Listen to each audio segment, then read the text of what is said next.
മതത്തിന്റെ വേഷം കെട്ടിയിട്ട് നമ്മുടെ സമൂഹത്തിൽ മുസ്ലിം സമുദായത്തിന്റെ ഓരോ അജണ്ടകളിലേക്കും കടന്നു കയറുന്ന ഒരു വിഷവിത്തായി ജമാഅത്തെ ഇസ്ലാമി മാറിയിട്ടുണ്ട് എന്നതാണ്.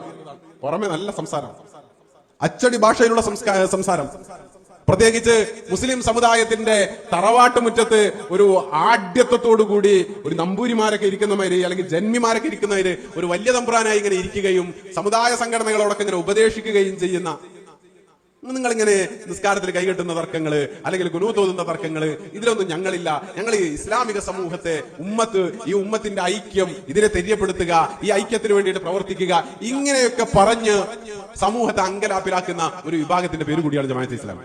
പക്ഷെ ഈ ഒരു പ്രസ്ഥാനത്തിന് ഒരു പ്രത്യേകത ഉണ്ട്. ഇത് ടോയ്ലറ്റിലെ വെള്ളം പോലെ കാരണം അങ്ങോട്ടോ ആവില്ല ഇങ്ങോട്ടോ ആവില്ല, അതൊരു ലെവലുണ്ട്.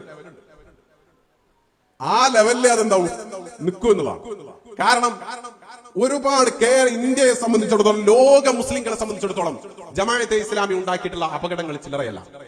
വളരെ ശാന്തമായ രീതിയിൽ ഇസ്ലാമിന്റെ പ്രബോധന പ്രചരണ പ്രവർത്തനങ്ങൾ നടത്താനുള്ള സൗകര്യങ്ങളുള്ള സംവിധാനങ്ങളുള്ള ഒരു കാലത്ത്, ഒരു ലോകത്ത് ഇസ്ലാമിനെ ജനം ഈ വിധം തെറ്റിദ്ധരിക്കുന്നതിൽ ഏറ്റവും വലിയ പങ്ക് വഹിച്ചിട്ടുള്ള ഒരു പ്രസ്ഥാനം കൂടിയാണ് ജമാഅത്തെ ഇസ്ലാമി.